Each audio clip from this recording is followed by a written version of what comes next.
감사합니다. 오늘 특별히 여러분들이 이 자리에 오신 것은 아마 이유가 있으실 거예요. 하나님께서 특별한 계획이 있으실 것 같습니다.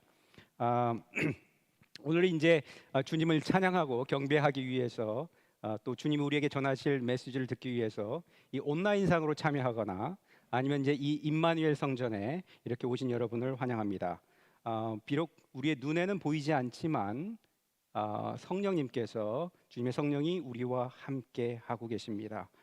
주님께서 이제 메시지를 전달하라는 임무를 오늘은 제가 특별히 이제 맡았는데 두렵기도 하지만 신납니다. 주님께서 무엇을 하실지 기대가 됩니다. 지난 몇 개월 동안 우리는 아주 귀한 목사님들을 통해서 주님께서 우리 펠로우십 교회 공동체에게 말씀하시길 원하는 내용을 아주 다양하게 들을 수 있는 은혜와 축복이 있었습니다. 우리 김우성 목사님, 다음에 벤 목사님, 룩 목사님, 그리고 외부에서 이렇게 오셨던 많은 목사님을 통해서 우리가 그냥 듣고 흘리는 메시지가 아니라 우리 펠로우십 교회에 주님께서 이분들을 사용하셔서 메시지를 전달하시는 거였거든요. 그러니까 그 메시지를 통해서 과연 우리 교회가 어떻게 되기를 원하느냐. 또 오늘은 제가 또 그 임무를 맡은 거죠. 근데 이제 조만간 주님께서 이제 우리 교회 공동체를 위해서 메신저를 주요 메신저를 보내주실 거이니 이게 이제 어떻게 주님께서 하실지 이제 저는 기대가 됩니다. 잠깐 우리가 오늘 나누게 될 메시지는 창세기 7장 1절의 내용입니다. 잠깐 자리에서 일어나셔서 우리가 하나님의 말씀을 같이 읽도록 하겠습니다. 창세기 7장 1절입니다. 여호와께서 노아에게 이르시되 너와 내 온 집은 방주로 들어가라. 이 세대에서 내가 내 앞에 의로움을 내가 보았음이니라. 예, 앉아 주십시오. 여러분, 오늘 전하는 메시지는 여러분에게 굉장히 익숙한 노아와 그의 가족의 삶을 통해서 지금 이 시대에 살고 있는 우리의 모습을 살펴보려고 합니다. 여러분, 지난 3년 동안 우리는 이 코비드라는 바이러스를 통해서 많은 고통을 경험하고 있습니다. 저 역시 이제 2023년 첫 시작부터 코비드와 함께 시작했습니다. 아주 익사이딩했습니다. 그리고 지난 1년 동안 유럽의 바이블 벨트라고 불리우는 우크레인과 러시아 간의 전쟁에 대한 소식을 우리는 듣고 있습니다. 그리고 이제 1, 2주 전에 이 투르키예와 시리아 지역에서 발생한 지진에 대해서 우리는 시시각각 언론을 통해서 어떤 일들이 벌어지고 있는지를 전해 듣고 있지요. 여러분, 이 전 세계적인 질병, 그다음에 전쟁, 지진, 익숙한 단어들 아니세요? 많이 여러분들이 익숙한 단어들일 거예요. 우리의 조상인 아담과 하와의 불순종으로 인한 죄로 인해서 이 땅에 살고 있는 모든 생명체와 함께 우리는 매일 그 죄의 결과들을 경험하고 있고 죄의 유혹들과 씨름하고 있습니다. 그런데 여러분, 혹시 이런 소식은 들어보셨어요? 켄터키주의 윌모어 지역에 있는 약 1,800명 정도의 학생들이 다니고 있는 크리스찬 대학인 에즈버리 대학에서 지금 현재 어떤 일이 벌어지고 있습니다. 화면을 잠깐 보여주시면 이 학교에서 대학생들은 지금 월, 수, 금 아침에 모여서 채플 시간이 있거든요. 아침마다 이제 정기적으로 예배를 드리는데 지난 2월 8일 수요일 아침에 평상시와 동일하게 학교에 있는 교회당에서 이제 예배를 드리는데 예배 후에 사람들이 다 떠났죠. 학생들이 다 떠났을 거예요. 근데 약 한 30명 정도 되는 학생들이 모여서 떠나지 않고 모여서 기도하고 찬양하기 시작했다는 거예요. 그런데 이제 그 중에 한 청년이 공개적으로 자기의 죄를 고백하기 시작했어요. 그러면서 놀라운 일이 벌어진 것이 뭐냐면 또 그런데 그 교회당을 나갔던 학생들이 성령의 강권하심에 이끌려서 다시 돌아오기 시작했다는 거예요. 그래서 그 그룹에 조인해서 찬양을 시작을 했어요. 이걸 보고 무슨 일인가 싶어서 교수진들이 다시 들어왔어요. 이것이 뭐 한두 시간이면 끝나겠지라고 생각을 했는데 그것이 아니라 계속해서 진행되고 있으니까 그 켄터키주뿐만 아니라 다른 주의 지역에 있는 크리스찬 대학의 학생들이 그 학교로 몰려들기 시작했고 크리스찬들이 몰려들기 시작했어요. 그래서 지금 저 사진에 보면 대학생들로부터 촉발되고 있는 회개와 기도와 찬양이 지금 저렇게 진행되고 있어요. 나이가 어리든 아니면 저렇게 있든. 여러분, 이 일이 뭘까요? 근데 이것만 끝난 것이 아니에요. 이 예배를 듣고 예배에 참여하고 이 광경을 보던 학생들이 돌아가서 각 지역에 돌아갔어요. 오하이오, 테네시 그 각 지역의 대학에서 제가 듣기로 한 열 몇 개 대학에서 크리스찬 대학에서 학생들이 자발적으로 모여서 기도하기 시작했다는 거예요. 여러분, 이것이 작은 곳에서 시작한 이런 불꽃이 지금 들불처럼 번지고 있습니다. 저는 이 메시지를 준비하는 동안에 이 소식을 들었을 때 제 마음 가운데 설레임과 감동이 있었어요. 그리고 눈물이 있었어요. 왜냐하면 저도 그것을 기대했거든요. 여러분, 이것이 일회성으로 끝날지 아니면 주님께서 어떤 놀라운 일을 앞으로 보여주실지는 아직은 잘 모르겠어요. 그런데 저는 사실은 어떻게 기도했었냐면, 이러한 부흥의 불길이 사실 제가 사역하고 있는 굿뉴스 클럽이라는 초등학교에 지나가는 굿뉴스 클럽이 있어요. 어린애들에게. 이들이 예수님을 영접한 아이들의 기도 속에서, 기도에서부터 시작되기를 사실은 기도했었어요. 성령의 불길이 터치가 되면 이건 누가 어디에서 벌어질지 모르거든요. 그런데 제가 생각할 때는 어린이들이 굉장히 순수하니까 어린이들의 기도에서 시작하면 좋지 않을까라는 기대를 가지고 있었어요. 자, 여러분, 이런 얘기들이, 이런 일들이 지금 동시에 지금 벌어지고 있거든요. 지금 과연 우리는 어떤 시대에 살고 있을까요? 주님은 이 시대에 우리가 어떻게 살도록 부르셨을까요? 우리는 이 질문에 대해서 창세기 6장에서 8장에 기록된 노아와 가족들의 삶을 통해서 살펴보려고 해요. 먼저 제가 노아에 대해서 먼저 살펴보려고 합니다. 여러분 잘 알고 있는 이야기긴 하지만 한번 노아가 하나님께 받은 소명에 대한 이해를 돕고자 제가 몇 가지 질문을 드릴게요. 첫째, 여러분, 노아가 방주를 짓도록 하나님께 명령을 받았을 때 노아의 나이는 몇 살이었을까요? 여러분, 노아에 대한 이야기는 많이 알고 있지만 아마 이 질문에 대한 대답을 아마 생각하고 계실 거예요. 노아의 나이는 그때 500살이었어요. 둘째, 노아가 방주를 지은 기간은 얼마나 될까요? 그 기간은 약 100년에서 120년 정도의 기간이 돼요. 세 번째, 자, 이 세 번째는 맞출 수 있을지 봅시다. 노아와 가족들 그리고 동물들이 방주에 타고 있었던 기간은 얼마나 될까요? 예, 약 1년 정도가 됩니다. 전부 다 이 기록은 창세기 6장에서 8장을 보시면 됩니다. 제가 질문한 것들 정리한다면 노아는 결코 적지 않은 나이인 500세의 나이에 하나님께 소명을 받아서 세상 사람들의 모든 비난과 조롱에도 불구하고 100에서 120년 동안 하나님께서 맡기신 임무를 감당하고 1년 동안 심판의 기간을 통과합니다. 자, 그렇다면 이 하나님으로부터 직접 이 심판의 메시지를 들었던 노아는 과연 어떤 사람이었을까요? 여러분, 세상 사람들은 노아와 방주 이야기를 신화 속에 나오는 허구적인 이야기로 여깁니다. 크리스찬들 중에서도 그냥 애들이 듣는 그런 이야기야 라고 생각하는 사람들이 종종 있어요. 그런데 히브리서 1장 2절을 보면 이 땅을 창조하신 분은 예수님이라고 말하고 있는데, 그 예수님께서 직접 노아와 그 당시 시대에 살고 있던 사람들에 대해서 그들이 어떻게 살았는지 직접 이야기를 하셨어요. 그러니까 그 이야기를 보면 우리는 이것은 전혀 다른 스토리로 받아들일 수밖에 없거든요. 마태복음 24장 38절과 39절이에요. 38절, 39절에는 이렇게 나옵니다. 홍수 이전 시대에 노아가 방주에 들어가는 날까지 사람들은 먹고 마시고 장가가고 시집가며 지냈다. 홍수가 나서 그들을 모두 휩쓸어 가기까지 그들은 아무것도 알지 못하였다. 인자가 올 때에도 그러할 것이니라. 여러분, 이것은 예수님께서 그 제자들에게 다가오게 될 가장 큰 환난에 대해서 얘기하고 있는 내용이거든요. 자, 여기서 예수님께서 직접 표현하신 것을 보면 뭐라고 하냐면 노아 시대에 살고 있던 사람들은 먹고 술 마시고 결혼하고 있다는 거예요. 그들은 일상적으로 누릴 수 있는 삶을 다 누리고 있어요. 그런데 이게 잘못된 일일까요? 아니, 먹고 마시는 게 뭐가 잘못이에요? 결혼하는 게 뭐가 문제죠? 그런데 창세기 6장에서 6장 1절 4절을 살펴보면 하나님께서 세상을 심판하기를 원하시는 이유에 대해서 기록되어 있어요.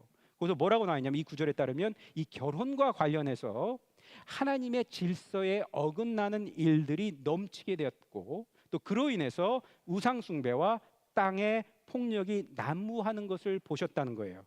그래서 하나님은 깊은 후회와 탄식을 하게 되셨다는 것입니다. 창세기 6장 5절과 6절을 잠시 살펴보죠. 뭐라고 나오냐면 주님께서는 사람의 죄악이 세상에 가득 차고 마음에 생각하는 모든 계획이 언제나 악한 것뿐임을 보시고서 땅 위에 사람 지으셨음을 후회하시며 마음 아파하셨다. 여러분, 성경 어느 곳에서도 인간의 죄에 대해서 이것보다 더 강하게 표현된 곳은 없습니다. 여러분, 하나님께서 마음속까지 탄식하셨다고 하시니 말이에요. 여러분, 이러한 세대들 중에서 노아는 세상과 구별된 사람이었습니다. 창세기 6장 9절에서 노아는 그 당대에 의롭고 흠이 없는 사람이며 하나님과 동행하였다라고 기록하고 있습니다. 자, 그렇다면 노아가 하나님과 동행하였는지에 대해서 우리는 어떻게 알 수 있을까요? 어떻게 알 수 있어요? 뭐 성경에서 그렇게 기록되어 있으니까 그렇게 알면 되겠지. 하지만 몇 가지를 한번 살펴봤으면 좋겠어요. 뭐냐면 하나님께서 심판의 계획을 미리 알려준 사람은 노아가 유일합니다. 그런데 노아는 비가 내릴 것이고 다음에 물로서 세상을 심판한다는 말의 의미가 무엇인지 정확하게 몰랐을 것입니다. 왜냐하면 한 번도 그것을 경험해 보지 않았는데 어떻게 알았겠어요? 창세기 2장 5절에서는 또 뭐라고 나오냐면 하나님께서 땅에 비를 내리지 아니하시고 이렇게도 나왔거든요. 자, 우리도 여러분 생각해 보세요. 우리도 한 번도 경험해 보지 않은 코비드 19이라는 바이러스를 통해서 이게 어떤 영향을 끼치게 될지 얼마나 논쟁이 많았어요. 학교를 문 닫을 것이냐, 경제를 셧다운할 것이냐, 마스크를 쓸 거냐 말 거냐, 백신을 맞을 것이냐 말 것이냐, 얼마나 논란이 많고 얼마나 그것이 진행되고 있어요. 왜냐하면 우리가 한 번도 경험해 보지 않았기 때문에.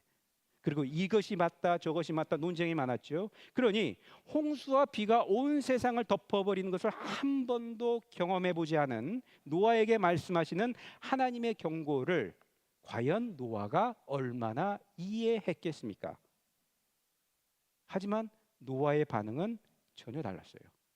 히브리서 11장 7절을 한번 살펴보죠. 거기서 뭐라고 얘기를 하냐면 믿음으로 노아는 하나님께서 아직 보이지 않는 일들에 대하여, 그러니까 이런 모든 것들을 아직 보이지 않으셨다는 거예요.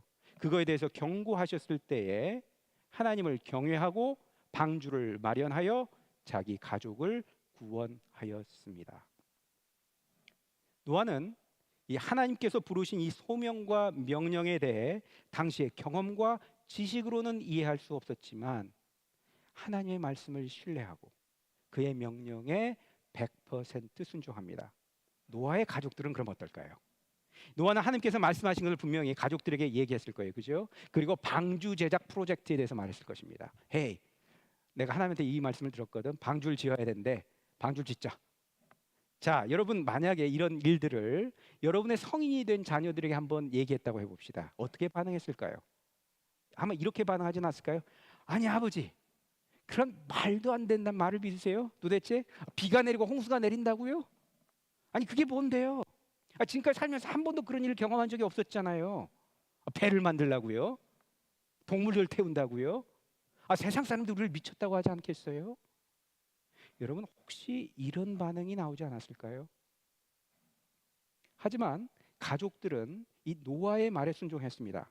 언제 하나님께서 심판하실지, 아니면 그 정말로 세상을 심판하시긴 하실지, 그리고 한 번도 지어본 적이 없는 이 방주를 짓는 기간이 얼마나 될지 그들은 알지 못했습니다. 여러분 100여 년의 세월이 제작하는 동안 세월이 흘러가는 동안 불평하면서 이 방주 제작 프로젝트에서 뛰쳐나가겠다고, 이제 더 이상 안 할래요. 심판도 안 오잖아요.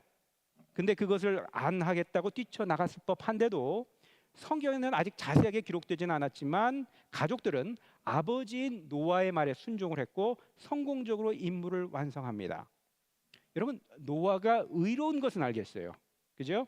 그런데 제게 또 감동이 됐던 건 뭐냐면, 도전이 됐던 건 뭐냐면, 저는 자녀를 키우는 아버지의 입장으로서 하나님을 경외하는 노아가 가족들을 어떻게 이렇게 신앙적으로 양육했는지 참 감동이 되고 부럽기까지 했어요. 제가 만일 제 자녀들에게 헤이, 우리가 방주를 지어야 된대, 주님께서 이렇게 말씀하셨어. 야, 이럴 때 그것도 하루 이틀이 아니라 100여 년의 기간 동안, 오케이 아버지, 나는 그 말을 그 하나님께 듣지 않았지만 아버지를 통해서 들었으니까 예, 그 말이 맞을 거예요. 우리 시작해요. 이렇게 믿고 따라오는다면 얼마나 저는 도전이 되더라고요. 과연 이 노아와 가족들은 하나님께서 선택하실 만한 믿음의 가족들이라는 생각이 들었어요. 자, 이제는 그렇다면 구원의 방주에 탄 노아와 이 가족들이 처한 상황을 통해서 우리의 신앙을 점검할 수 있는 세 가지를 살펴보려고 해요.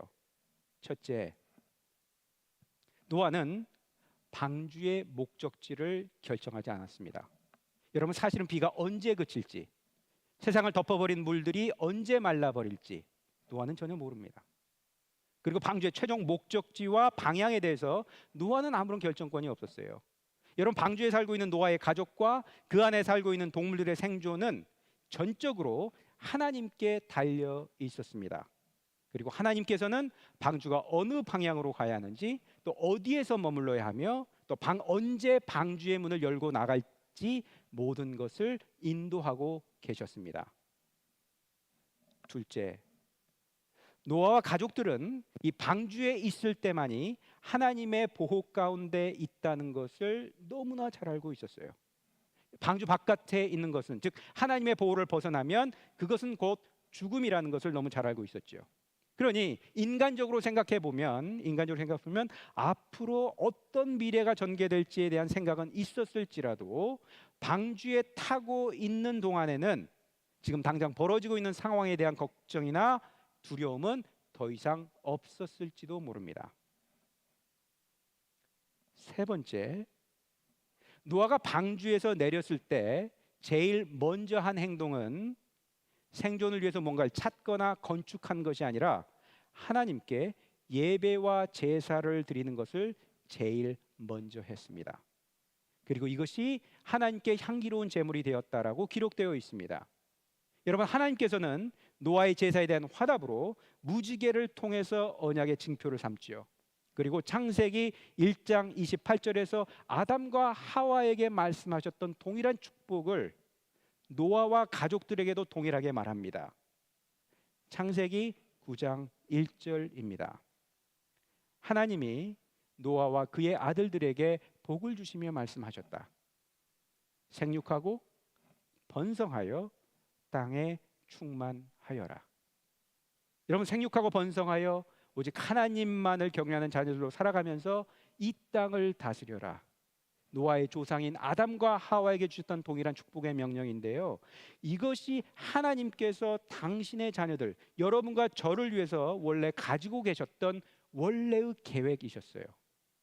생육하고 번성하며 땅에 충만하여라. 자, 그렇다면 이 창세기에 기록된 이 하나님의 첫 번째 심판과 노아의 삶에 대한 이 기록이 도대체 여러분과 제게 무슨 상관이 있을까요? 이건 뭐 그냥 창세기 때 일어났던 일이야. 오래전에 일어났던 일이야. 여러분, 그렇게만 치부하면 될까요? 이것이 도대체 나와 무슨 상관이 있냐는 거예요. 여러분은 지금 이 시대를 바라보고 있는 하나님의 심정은 과연 어떠실까라고 생각해 본 적이 있으세요? 여러분, 앞에서 우리가 잠깐 읽었던 것처럼 예수님께서 마태복음 24장 38절 39절에서 노아 세대의 사람들에 대한 삶을 언급하셨을 때 그것은 예수님 당시의 사람들에게 대한 경고이기도 했습니다. 인자이신 예수님께서 다시 오셔서 심판하실 때도 세상 사람들은 평소처럼 하나님을 알지 못한 채 자신의 욕망대로 살아가고 있다가 전혀 기대하지 않았을 때 예수님께서 다시 오실 것임을 경고하신 것이지요. 자, 여러분이 보시기에 지금 현재 우리의 세대는 노아가 살던 세대와 과연 큰 차이가 있을까요? 여러분이 이민 오시고 나서 10년 전, 20년 전, 그리고 아니면 30년 전, 40년 전과 비교해 봤을 때 지금 현재 우리가 살고 있는 이 땅 미국은 하나님과 좀 더 가까워진 것 같으세요? 아니면 하나님과 점점 더 멀어진 것 같으세요? 여러분도 아시다시피 제가 사역하고 있는 단체는 Child Evangelism Fellowship이라는 단체입니다. 이 단체는 복음을 듣지 않는 어린이들에게 복음을 전하고 그들을 말씀으로 양육해서 성경을 믿는 교회로 인도하는 것입니다. 그래서 이 일을 위해서 학기 중에는 공립초등학교에서 굿뉴스 클럽을 하고요. 방학 동안에는 청소년들을 선교사가 되도록 훈련을 시켜서 5데이 클럽을 진행합니다. 화면을 보시면 알 거예요. 그러다 보니 저렇게 이제 학교에서 클럽을 하고 청소년들을 훈련시켜서 VBS를 길거리에서 하는 거예요. 길거리에서 하든 집에서 하든 이렇게 합니다. 그러니까 이런 사역을 하다 보니까 저는 우리의 자녀 세대들이 공립학교에서 어떤 일들을 겪고 있는지에 대해서 좀 더 알 수 있는 기회가 굉장히 많이 있습니다. 팬데믹 전에 저희 지역은 약 55개에서 60개 정도의 클럽이 있었어요. 2천여 명 정도의 어린이들이 이 클럽에 등록을 했었고 약 350명의 자원교사들이 클럽에서 섬기고 있었어요. 팬데믹 기간 동안에는 학교가 문을 닫혔잖아요. 그래서 중단하지 않았어요. 모든 게 셧다운 됐지만 중단되지 않았어요. 온라인을 통해서 클럽을 했어요. 온라인을 통해서 했어요. 그리고 학교가 다시 문을 열었을 때는 대면해서 그 학교 현장에서 17개의 클럽을 했었어요. 근데 올해, 그러니까 작년 10월부터 클럽이 보통 올해 4월까지 진행이 되는데 올해는 모두 18개의 초등학교와 다음에 1개의 중학교에서 현재 클럽이 진행되고 있어요. 클럽에 등록한 어린이들은 지금 현재 약 한 550명 이상이에요. 그리고 110명 정도의 자원교사들이 클럽을 섬기고 있어요. 근데 놀라운 일이 있어요. 지금까지 10월부터 시작한 이 클럽에서 약 76명의 어린이들이 예수님을 구원자로 맞이했어요. 여러분, 우리 교회가 오랫동안 후원하고 있는 클럽이 있어요. 센터빌 지역에 있는 파월 초등학교예요. 그 파월 초등학교 클럽이 있는데 우리 교회에 이제 이지수 권사님도 이 파월 클럽을 오랫동안 섬기고 계세요. 근데 이 클럽은 현재 약 62명의 어린이들이 등록해 있어요. 그런데 지난 3개월 동안 약 14명의 어린이들이 예수님을 영접했어요. 사실은 지난주에 이 수치를 다 포함하지는 않지만 지난주에 한 3명의 어린이들이 더 영접했다고 그래요. 그 바이블 티처에 따르면 작년 11월 클럽이 처음 시작된 날 제가 이제 그 클럽을 방문했어요. 왜냐하면 인원이 갑자기 너무 많이 등록을 해서 생각보다. 그래서 이제 그 클럽을 방문했을 때 그때 첫날 예수님을 영접한 어린이가 있었어요. 그래서 이 구원 상담을 했던 이 성경 교사에 따르면 근데 이 어린이는 그 클럽에 나와서 예수님을 영접했던 그 어린이는 그 부모님이 지금 이혼 중에 있다는 이야기를 했더라고요. 여러분 한번 생각해 보세요. 가정에서 부모가 이혼하는 과정을 지켜보는 어린이의 마음은 매일매일의 삶이 얼마나 고통스럽고 힘들겠어요. 그죠? 그런데 그 어린아이가 굿뉴스 클럽에 처음 나와서 예수 그리스도의 복음의 메시지를 듣고 예수님을 영접했어요. 여러분, 이 어린이는 모르지만 부모님은 자신을 떠날 수 있지만 그러나 하나님 아버지는 그 어린이를 더 이상 떠나지 않을 것이다라는 것을 그날 배우게 된 거예요. 웃브리지 지역에 머럼스코 힐스라는 초등학교에 클럽이 생겼어요. 처음 시작됐어요. 11월 달에 23명의 어린이들이 클럽에 참여했는데 놀라운 일이 벌어졌어요. 23명의 어린이들 모두 예수님을 영접하는 일이 벌어진 거예요. 동시에. 그날 추수감사절 레슨을 하고 구원 초청을 했던 선생님은 거의 16년 이상을 클럽을 섬겼던 분이세요. 리드했던 분이세요. 근데 선생님의 경험상 클럽에 참여한 어린이들 모두 상담을 통해서 예수님을 영접한 것은 한 번도 없었다는 거예요. 그러니까 자기도 놀란 거예요. 그러니까 저를 만나가지고 너무 신나서 저한테 얘기하는데 뭐라고 얘기를 하냐면 Hi EJ, do you want to hear what happened? 이렇게 하면서 저한테 얘기를 하는데 뭐라고 얘기를 하냐면 자기가 볼 때는 마치 부흥이 그 학교에서 시작된 것 같다라고 얘기를 하신 거예요. 여러분 이것뿐만이 아니에요. 이 클럽에서 그때 11월 중순에 예수님을 영접했던 어린이가 1월 중순에 그러니까 몇 주 전에 그 가족들과 함께 그 굿뉴스 클럽 선생님들이 다니고 있는 교회가 있어요. 침례 교회가 있거든요. 그 교회를 방문하게 되었어요. 그리고 그날 그 아이의 엄마와 다른 형제들이 바로 예수님을 영접했습니다. 여러분 예수님을 알지 못하는 이 세상 사람들이 자신의 삶을 즐기고 있을 때 하나님께서는 이 선택된 당신의 자녀들을 구원의 방주로 계속해서 불러들이고 계세요. 여러분은 어떠세요? 여러분은 이 노아와 가족들처럼 그렇다면 구원의 방주 안에 타고 있나요? 혹시 여러분들 가운데 교회는 오랫동안 출석하고 있고 또 예수님에 대해서 지식적으로는 잘 알고 있지만 한 번도 마음 가운데 예수님께서 나의 죄를 구원해 주실 구원자이자 주님으로 맞이한 적이 없으셨다면 주님께서 오늘 이 메시지를 통해서 여러분을 구원의 방주에 올라오도록 초청하고 계십니다. 여러분이 마음속에 예수님을 구원자이자 주님으로 맞이하셨다면 하나님께서 여러분을 선택하셨기 때문에 지금 여러분은 구원의 방주 안에 탑승해 있어요. 성경 말씀에서 그것을 확인할 수가 있고 여러분의 변화된 삶에서 이를 확증할 수가 있습니다. 근데 하지만 진지하게 고민할 부분이 있어요. 뭐냐면 과연 내가 예수님을 지식적으로만 알고 있는가 아니면 나의 온 마음 가운데 진정으로 예수님을 나의 구원자이자 주님으로 만났는가입니다. 제가 몇 년 전에 어떤 수련회에서 태어나면서 눈이 안 보인 소경을 고친 예수님에 대한 메시지를 전한 적이 있어요. 근데 이 메시지를 듣고 난 후에 한 자매가 일어나서 자신의 아버지를 위해 기도해 달라며 눈물을 흘리는 거예요. 자신은 예수님을 믿고 눈이 띄었는데 자신의 아버지는 아직도 영적인 소경인 것 같으니 그 눈을 뜨게 해달라고 말해요. 그래서 제가 생각할 때는 자매의 아버지가 아직 예수님을 믿지 않는 분이시구나. 그러니까 복음을 듣고 예수님을 영접하게 해달라고 고백하는 것이었구나라고 짐작했어요. 근데 사실 자매가 얘기하는 걸 더 들어보니까 그 자매의 아버지는 바로 어느 교회의 중직자였다는 사실이에요. 이게 저한테 충격으로 왔어요. 여러분, 예수님을 만나기 위해 찾아왔던 니고데모를 생각해 보세요. 그리고 다메섹에서 예수님을 초자연적으로 만난 사도 바울을 생각해 보세요. 그들은 자신들이 하나님의 선택받은 하나님의 백성이라고 생각했고 율법을 글자 그대로 지키면서 사는 헌신된 바리새인들이었어요. 바울은 심지어 그리스도인을 쫓아다니며 핍박을 했지 않았습니까? 근데 유대교 회당에서 보여주는 모습과 그들이 하나님의 백성으로 살아가는 모습, 실제적인 삶과는 많은 차이가 있었지요. 왜냐하면 이들은 예수님과는 전혀 상관없는 종교인이었기 때문입니다. 예수님을 만나기 전까지는 말이에요. 여러분, 예수님의 제자들도 그랬어요. 베드로를 기억하세요? 가룟 유다를 기억하세요? 3년간 예수님을 따라다녔지만 그 두 제자들에게 어떤 일이 벌어졌는지는 여러분이 이미 알고 있을 거예요.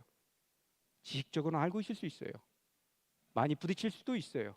근데 정말 예수님을 나의 구원자이자 주님으로 맞이하셨는가? 우리의 삶이 이 예수님과 전혀 상관없는 종교인처럼 살고 있는 것은 아닌지 진지하게 고민할 필요가 있습니다. 자, 그렇다면 어떤 삶이 구원의 방주 안에 들어와 있는 삶일까요? 노아의 삶을 통해 알 수 있는 것처럼 방주 안에 들어와 있는 사람은 자신의 마음 가운데 자신이 죄인임을 깨닫고 예수님을 자신의 구원자이자 주님으로 맞이한 사람입니다. 이러한 사람은 자신의 삶을 이끌고 있는 분은 주님이라는 것을 너무나 잘 알고 있어요. 그러니 자신의 계획, 몸, 판단, 생각, 꿈, 자녀들에 대한 모든 것들, 이런 모든 것에 대한 결정권을 기꺼이 주님께 드립니다. 여러분이 가족 여행을 가기 위해서 크루즈배에 탔다고 생각해 보세요. 내가 이제 운전 경력도 좀 오래됐죠. 그러니까 내가 배를 한번 운전해 보겠다고 선장에게 찾아가서, 선장, 내가 운전 경력이 상당히 오래됐거든요. 그러니까 내가 한번 이 배를 운전해 볼 테니까 선장님은 여기 좀 앉아 계세요. 내가 한번 해볼게요. 여러분, 만약에 그렇게 했다면 그 배는, 그래서 여러분이 그 배를 운전한다고 생각하면 그 배는 과연 목적지까지 안전하게 도착할 수 있을까요? 여러분, 이것이 방주 안에 있었던 노아의 삶을 통해서 우리가 배워야 할 첫 번째 진리입니다. 노아는 방주에 대한 모든 결정권을 하나님께 맡기고 배 안에서 자유를 누렸습니다. 여러분, 자유를 누리고 계세요? 여러분의 삶에서 자유를 누리고 계세요? 둘째, 우리가 하나님께서 인도하시는 구원의 방주 안에 있는 것이 확실하다면 우리는 더 이상 현재나 미래의 일에 대해서 걱정할 필요가 없습니다. 여러분, 내 삶의 주변에서 벌어지고 있는 일이나 죄의 유혹 등으로 인해 심하게 요동칠 수 있어요. 나에게 오고 있는 여러 가지 질병으로 인해 요동칠 수는 있지만, 그러나 우리가 타고 있는 방주는 목적지가 분명해요. 우리가 가야 될 목적지는 천국이에요. 그리고 하나님께서 그 과정 동안에 우리를 완벽하게 보호하고 계세요. 잠시 우리가 신앙생활을 하면서 겪는 죄의 유혹에 넘어질 수도 있고, 육체적인 시련이나 고난을 잠시 동안 당할 수는 있지만 결코 패배하지는 않아요. 왜냐하면 하나님께서 베드로전서 5장에 말씀하셨던 것처럼 직접 우리를 회복하시겠다고, 다시 세우시겠다고 약속하셨기 때문이에요. 셋째, 여러분이 구원의 방주에 타고 있는 사람이라면 하나님께 예배드리는 사람이 됩니다. 여러분, 노아 가족들이 방주 밖으로 처음 나갔을 때 노아가 한 행동은 제사를 드리는 것이라고 했어요. 노아가 가족들과 제사를 드리는 것은 처음 해본 것이 아니에요. 평소에도 하나님께 제사를 드리며 하나님을 경배해 왔던 사람이 있기 때문에 방주에서 내리자마자 하나님께 제사를 드리는 것이 너무나 자연스럽습니다. 근데 여러분 한번 생각해 보세요. 여러분들이 가족과 여행을 갔다고 합시다. 그 가족과 도착했을 때, 더 도착한 낯선 여행지 그곳에서 과연 여러분들은 예배를 드리나요? 여러분, 평소에 가족과 예배를 드리지 않았다면, 제 경험을 통해서 보건대 그 가족들이 어느 지역으로 여행을 가든 가족들과 함께 예배를 드리는 것이 결코 쉽지 않을 것입니다. 여러분, 하나님께 드리는 예배는 주일에 교회당에 와서만 드릴 수 있는 것이 아니에요. 예수님을 구원자로 맞이하셨다면 여러분은 이미 성령님께서 함께 거하시기 때문에 여러분이 지금 현재 서 있는 장소가, 지금 바로 이 자리가 예배를 드려야 하는 장소입니다. 운전을 하든 부엌에 있든 직장에 있든 어디에 있든 그 장소가 여러분이 예배를 드려야 하는 장소예요. 왜냐하면 성령님이 내 안에 있기 때문에. 그렇기 때문에 매일 매 순간 예배를 드리는 삶이 되어야 돼요. 근데 예배를 드린다는 것이 어려운 게 아니에요. 간단해요. 내 삶에서 벌어지고 있는 모든 일들 가운데 하나님을 높여드리고 인정하는 것입니다. 그리고 하나님을 내 삶의 주인심을 인정하고 감사드릴 때 더 이상 놀라움이나 염려나 걱정 등이 없게 됩니다. 여러분, 순간순간 우리는 뭐가 문제가 닥치면 걱정하기 시작해요. 저는 참 걱정이 많은 사람이에요. 그러니까 제가 이 메시지를 준비하면서도 제가 굉장히 도전이 됐어요. How about you? 이렇게 물어보는 거예요. 예, 저도 걱정이 많아요. 그러니까 저도 예배를 드린다고 이렇게 여러분 앞에 나와서 전달은 하지만 주님이 제게 메시지를 전하는 거예요. 너는 근데 의정아, 너는 왜 이렇게 염려가 많아? 왜 이렇게 생각이 많냐? 여러분, 아직도 제 삶을 보건대 아직도 우리 안에 염려나 걱정이 앞선다면 그것은 여전히 내 삶의 주인은 하나님이 아니라 나이기 때문이에요. 나이기 때문에, 내가 주인이기 때문에 걱정이 많은 거예요. 그러니 우리는 자유를 못 누리고 있는 거예요. 우리는 방주 안에 있는데 우리는 자유를 못 누리고 있어요. 내가 하려고 하니까. 우리는 그러기 때문에 예배를 회복할 필요가 있어요. 일주일에 한 번 교회당에 나와 다른 성도들과 함께 예배를 드리는 건 굉장히 중요해요. 사도 바울도 그렇게 말씀하셨거든요. 근데 제가 말씀드리는 예배 회복은 주일뿐만이 아니라 우리의 모든 순간이 예배의 순간이 되어야 한다는 것이고, 모든 것을 주님께 묻고 주님의 대답을 들어야 하는 그런 관계가 되어야 한다는 거예요. 바로 주님께서 여러분에게 기대하는 것이 바로 이것이에요. 예배가 회복되기를 원하는 거예요. 여러분, 창세기 7장 1절의 말씀을 다시 읽어보겠습니다. 이제 마무리를 질 거예요. 여호와께서 노아에게 이르시되 너와 너의 온 집은 방주로 들어가라. 이 세대에서 너가 내 앞에 의로움을 내가 보았음이니라.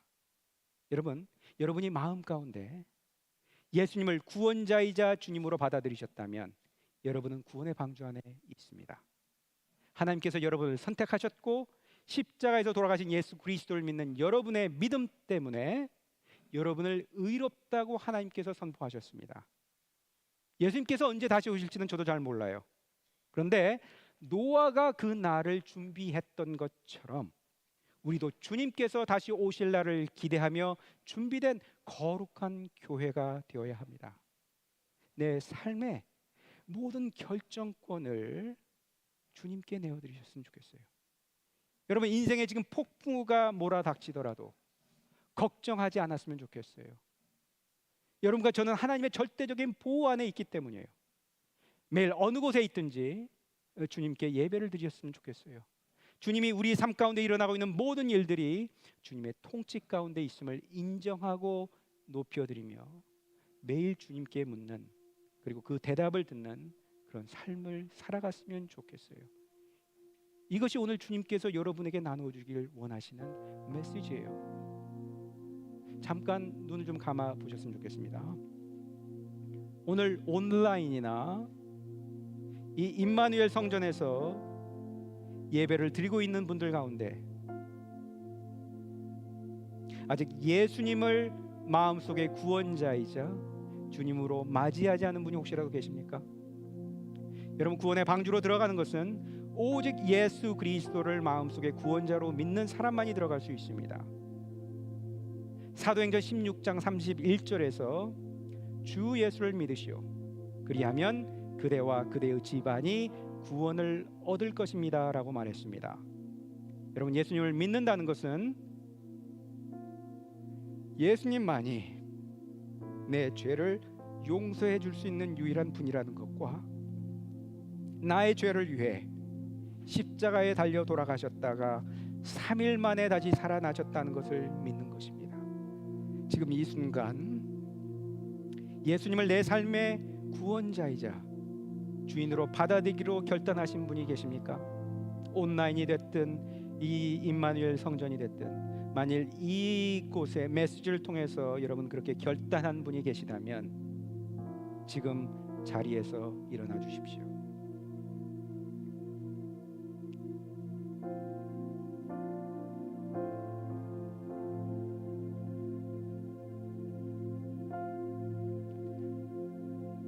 우리 교회 공동체 여러분이 한 분도 빠짐없이 구원의 방주 안에 있기를 원합니다.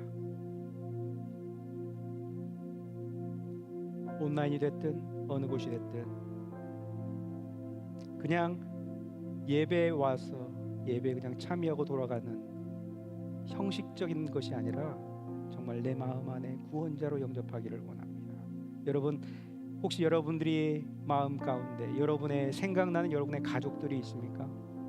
구원의 방주 안에 같이 가기를 원하는 가족들이 있나요? 친구들이 있나요? 그들을 위하여 잠시 기도하십시오.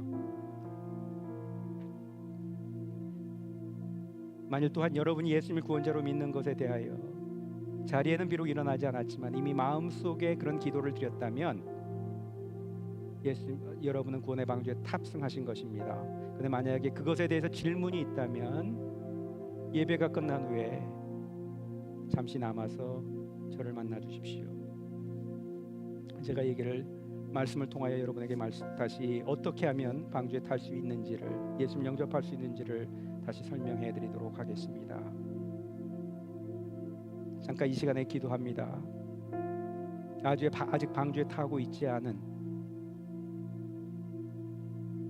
혹시 신앙을 잃어버리고 떠나 있는 우리의 자녀들이 생각이 난다면, 친척들이 생각이 난다면 우리 주님께 울부짖으며 기도합시다. 주님, 그들을 불쌍히 여겨 주시옵소서. 나만 이 주님의 방주에 타고 있는 것이 아니라 나의 자녀들이 그 자리에 다시 들어오기를 원합니다. 나의 가족들이 돌아오기를 원합니다. 나의 친척들이, 나의 친구들이 같이 가기를 원합니다. 주님, 우리가 어떤 일을 할 수 있을지 모르지만 주님, 그들 가운데 성령님께서 그들 가운데 지금 이 순간 함께하여 주셔서 그들이 회개하고 돌아올 수 있도록 도와주옵소서. 주님, 우리가 이미 방주 안에 타고 있는 자라면 우리가 정말 종교인으로 살아간 것이 아니라 이 예수 그리스도와의 관계와 예배가 회복되게 도와주옵소서. 더 이상 염려하지 않고 주님이 주신 우리에게 말씀을 붙잡고 살아갈 수 있도록 주님 도와주시옵소서. 주님 도와주시옵소서. 매 순간 주님을 인정하고 높일 수 있도록 도와주시옵소서. 주님, 내가 가지고 있는 생각이나 계획이나 모든 것들을 주님께 지금 드립니다. 주님, 제 배의 선장이 되어주시고 저희가 그 안에서 자유를 누릴 수 있도록 도와주시옵소서. 주님, 또 간구한 것은 우리 펠로십 교회 공동체에 이제 새로운 목사님을 보내주실 것인데, 주님, 그 목사님과 여기서 섬기고 있는 우리 공동체를 통해서 주님께서 무엇을 하시길 원하시나요? 주님, 부흥의 불길이 우리 교회에서도 일어나게 도와주옵소서. 이곳에 이 성전이 우리의 죄를 회개하기를 원하는 자들로 가득하게 하시고, 이 성전에 와서 예수님을 만나서 돌아가는 자들이 가득하게 도와주시옵소서. 주님, 이 땅을 보면 마음이 아픕니다. 저 잃어버린 영혼들에 대하여 주님, 그들을 위하여 사랑하는 마음을 우리에게 주시고, 이곳이 예배하는 장소가 되게 하여 주시고, 주님 도와주시옵소서. 주님 도와주시옵소서. 주님, 그 일을 우리 펠로십 교회 공동체를 통해서 이루어 주시옵소서.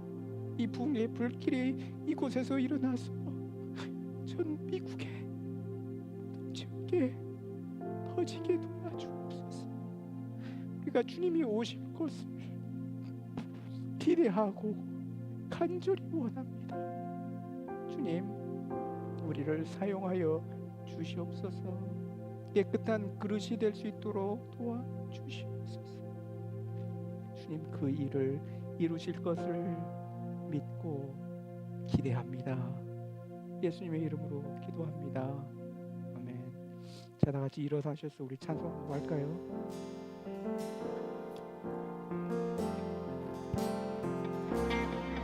세상 모든 민족이 구원을 얻기까지 쉬지 않으시는 하나님,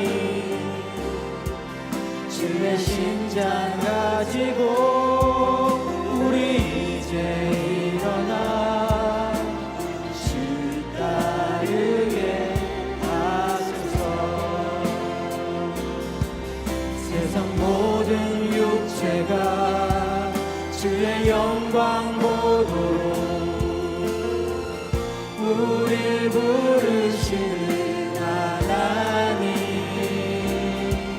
주의 손과 발 되어 세상을 치유하며 주 섬기게 하소서.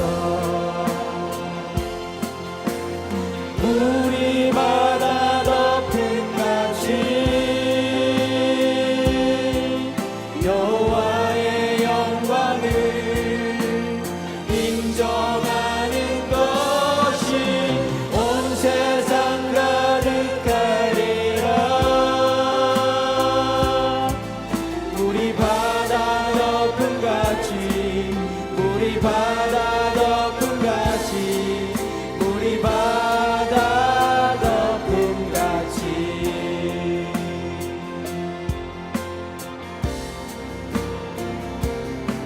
세상 모든 민족이 구원을 얻기까지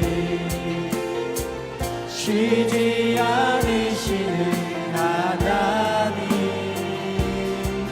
주의 심장 가지고 우리 이제 일어나 주 따르게 하소서. 우리 바다 덮음 같이, 우리 바다 덮음 같이 여호와의 영광을 인정하는 것이 온 세상 가득하리라.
우리의 주 하나님 아버지, 우리 바다 덮음같이 주님의 영광을 아는, 주님의 모든 지식을 아는 지식이 온 세상에 펼쳐지기를 원합니다.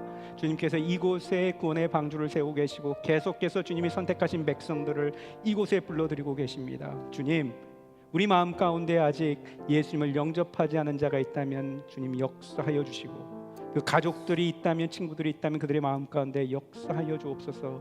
우리 구원의 방주에 들어올 수 있도록 하나님 도와주옵소서. 주님, 우리 이곳에 있는 사람들 가운데 주님께서 그 일에 방주를 짓는 프로젝트에 참여하기를 원하도록 주님께서 부르신 분이 계시다면 주님, 그것에 순종할 수 있는 용기를 주옵소서.